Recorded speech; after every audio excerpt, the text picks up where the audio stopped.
FSc pre medical के जो students हैं जो इस वक्त अगर उनका एडमिशन सिक्योर नहीं हो पाया या मेरिट उनका यूएचएस के अंडर नहीं बन पाया, तो उनके लिए मैं कहना चाहूँगा कि उससे परेशान होने की ज़रूरत नहीं है। दुनिया बहुत वसी है और अल्लाह ताला ने हर किस्म की जो प्रोफेशंस हैं उसके अंदर आपके जो है वो रोज़ी का सामान रखा होता है कि if I have to compare this field with any other field, और अगर अपना एक्सपीरियंस देखूँ तो if I would not have been a lawyer then मैं किसी भी फील्ड में चला जाता, I would not have been this much satisfied.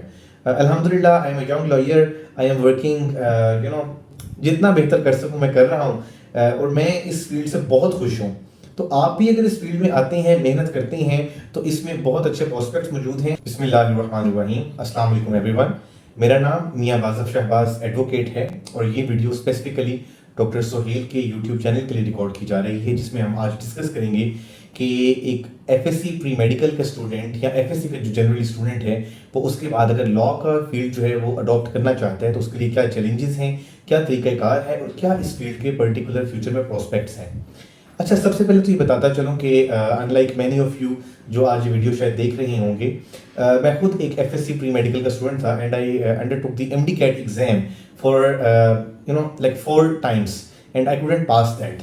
The primary reason उसकी यही थी कि जो ख्वाहिश थी डॉक्टर बनने की वो मेरे पेरेंट्स की थी, मेरी ज़ाती तौर पर कभी भी ख्वाहिश नहीं रही, जिसकी वजह से मैं वो एग्ज़ाम कभी भी पास नहीं कर पाया। एनीवेज मैं अपनी पहले कुछ जर्नी आपसे शेयर करूंगा और उसके बाद जो है हम डिस्कस करेंगे कि आप भी कैसे उसको जो है फॉलो कर सकते हैं। So after I couldn't pass my MDCAT exam, I got admission in University of Central Punjab Lahore, जहां पर मैंने 5 years बीए एलएलबी ऑनर्स में एडमिशन लिया और अल्हम्दुलिल्लाह I graduated as a gold medallist and also I was awarded with the highest single achievement the roll of honour by the University of Central Punjab. Now this journey was not really easy. अब आपका discuss करते हैं कि जो students पहले admission लेना चाहते हैं लॉ में उनके लिए क्या प्रीरेक्विजिट्स हैं। देखिए, आज के दिन में आज अक्टूबर की 1 तारीख है और स्टूडेंट्स जो हैं वो जिनका भी एमडी कैट का एग्जाम पास नहीं हो सका unfortunately, they are now exploring its options. और अब मैं उसमें समझता हूँ कि जो लॉ की फील्ड अगर आप अडॉप्ट करना चाहते हैं तो it is one of the very good fields जो कि जिसमें आप जा सकते हैं। उसमें कुछ बेहतर जो आपको एज मिल जाएगा या बेनिफिट मिल जाएगा वो ये है कि एक मेडिकल का या एफएससी प्री मेडिकल का स्टूडेंट होने की वजह से आप में पढ़ने की जो एक हैबिट है वो ऑलरेडी डेवलप होती है। तो लॉ जो है वो इतना डिफिकल्ट नहीं है कि आप उसको जो है वो ग्रेस्प ना कर सकें। हाँ, अगर आपके पास ऑलरेडी गुड कम्युनिकेशन स्किल्स हैं तो फिर ये फील्ड जो है ये समझने के आपके लिए ही बनी है। अब बात करते हैं कि आज के दिन में अगर आप एडमिशन लेना चाहें तो क्या उसका तरीकाकार होगा। देखिए, Pakistan bar council along with HEC and the supreme court, इनकी कुछ रेगुलेशंस के मुताबिक एक टेस्ट देना पड़ता है जिसको हम लैट कहते हैं, law aptitude test. HEC Higher Education Commission of Pakistan जो है इस टेस्ट को कंडक्ट करती है और मेरी इन्फॉर्मेशन के मुताबिक जो लास्ट टेस्ट हुआ है वो जुलाई में हुआ था और अगला टेस्ट शायद अक्टूबर के आखिरी हफ्ते में हो सकता है, लेकिन इसकी इन्फॉर्मेशन एचईसी से लेनी पड़ेगी। उस टेस्ट के अंदर ये होता है कि तकरीबन 100 मार्क्स का एक टेस्ट है जिसमें 80 मार्क्स का आई गेस एमसीक्यूज हैं और 20 मार्क्स के जो हैं उसमें सब्जेक्टिव पार्ट है, जो कि बहुत ज़्यादा मुश्किल टेस्ट नहीं होता। उसमें सिर्फ आपको क्वालिफाई करने के लिए 50 मार्क्स चाहिए। After securing 50 marks and along side that आप ऐसा कीजिए कि आज के दिन में जो भी यूनिवर्सिटीज़ आपको लॉ के लिए एडमिशन ऑफर कर रही हैं आप वहाँ पे अप्लाई कर सकते हैं। एक उनका अपना भी क्राइटेरिया होता है, कुछ यूनिवर्सिटीज़ डायरेक्टली मेरिट बनाती हैं अपना एफएससी के मार्क्स की बेस पे, कुछ यूनिवर्सिटीज़ जो हैं वो अपना एफएससी के मार्क्स प्लस लैट का स्कोर की कुछ परसेंटेज, ऑल्सो इंटरव्यू की कुछ परसेंटेज, और कुछ यूनिवर्सिटीज़ अपना एक एंट्री टेस्ट भी लेती हैं जैसे यूसीपी लेती है। तो वो सारा करने के बाद वो एक एग्रीगेट मेरिट बनाते हैं और उसके मुताबिक आपको जो है वो एडमिशन ऑफर किया जाता है या नहीं किया जाता। आज के दिन में थोड़ी सी अनफॉर्चुनेट बात ये होगी कि शायद कुछ लोगों ने, कुछ स्टूडेंट्स ने वो लेट का टेस्ट ना दिया हो, तो ऐसे में कुछ यूनिवर्सिटीज़ हैं जो आपको एक सेमेस्टर या पहले सेमेस्टर तक का समझ लें कि एक गुंजाइश देती हैं। आई एम कमेंटिंग कि ये लीगली परमिसिबल है या नहीं है, बट आई एम टेलिंग कि ये जो प्रैक्टिकली हो रहा है। कुछ यूनिवर्सिटीज़ आपको इतनी गुंजाइश दे देती हैं कि आप एक सेमेस्टर के अंदर जो है वो अपने लैट का टेस्ट जो है वो सबमिट करवा दें। एचईसी कंकरेंट बेसिस पे 3-4 महीने के बाद टेस्ट कंडक्ट करती है, तो जो भी नेक्स्ट टेस्ट आए आप उसके अंदर बैठिए, उसको पास कीजिए और अपना वहाँ पे सबमिट करवा दीजिए। तो ये तो होगी एडमिशन की बात। बाकी आपने एक चीज़ बहुत गौर से देखनी है कि कौन सी यूनिवर्सिटीज़ को कितनी कैपेसिटी है और कौन सी यूनिवर्सिटीज़ आर एलिजिबल या qualified to even offer you an admission. इस हवाले से जो मोस्ट रेलिवेंट या ज़्यादा जो आप जिस पे एतबार कर सकते हैं, डायरेक्टोरेट ऑफ लीगल एजुकेशन है under the Pakistan bar council, एक वेबसाइट है, यहाँ पर एक पूरी लिस्ट मौजूद है कि पाकिस्तान में कौन कौन से लॉ इंस्टीट्यूट्स जो हैं वो जो हैं वो ऑथराइज्ड हैं, वो ऑथेंटिकेटेड हैं, जो अलाउ है जिनको कि लॉ जो है वो लॉ की तालीम को आगे बढ़ा सकें। तो आप उनसे वेरीफाई कर लीजिए और जो यूनिवर्सिटी आपको समझ में आती हो, आप उसकी फ़ीस, उसकी जो लोकेशन है वो आपके मुताबिक दुरुस्त हो, आप वहाँ पर उसका जो है प्रोसेस पूरा कीजिए और एडमिशन ले लीजिए। अच्छा, इस हवाले से एक बहुत ज़रूरी चीज़ है, आपको बताता चलूँ यहाँ पर कि लॉ के पाकिस्तान में इस वक्त 2 मॉड्यूल्स चल रहे हैं। पहला ये कि जिसको हम लोकल लॉ आम ज़ुबान में कहते हैं, वो लोकल लॉ बेसिकली 5 साल डिग्री है, जिसको हम बीए एलएलबी ऑनर्स कहते हैं। ये एक कंबाइंड डिग्री है और इसमें ऐसा नहीं हो सकता कि पहले 2 साल आपको जो है बीए करवाया जाए और फिर एलएलबी। वो पुराना सिस्टम था जो कि खत्म हो चुका है। अब ये 5 साल की सिंगल कंसोलिडेटेड डिग्री चलती है और आप उसके अंदर एडमिशन लेंगे। दूसरा तरीका ये होता है कि 3 इयर्स लॉ में एक्सटर्नल प्रोग्राम भी कुछ इंस्टीट्यूट्स हैं जो ऑफर करवा रहे हैं, जो कि बेसिकली समझ लें कि टीचिंग सेंटर्स हैं of the University of London. तो उसको हम उर्फ आम में एक्सटर्नल प्रोग्राम कहते हैं। तो आप उसमें भी एडमिशन ले सकते हैं। दोनों सूरतों में आप पाकिस्तान में, उसके अंदर थोड़ी सी एडिशनल क्राइटेरिया है जो आपको पूरा करना है।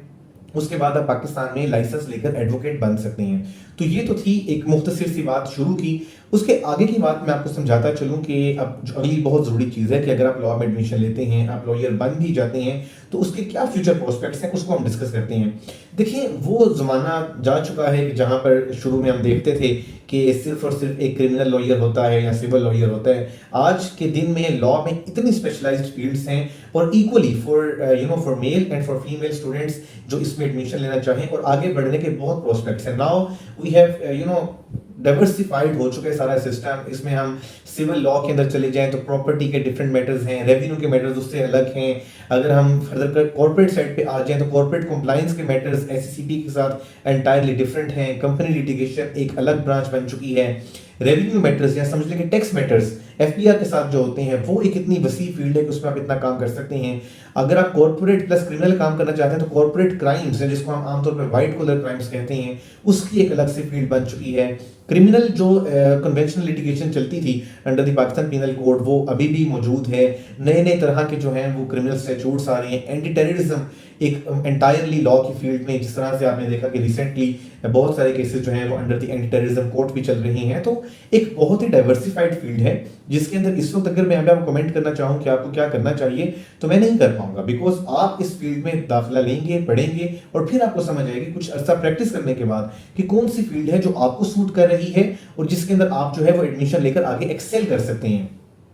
एनीवेज, जनरल कमेंट करूंगा मैं कि if I have to compare this field with any other field, और अगर अपना एक्सपीरियंस देखूं तो if I would not have been a lawyer, then मैं किसी भी फील्ड में चला जाता, I would not have been this much satisfied.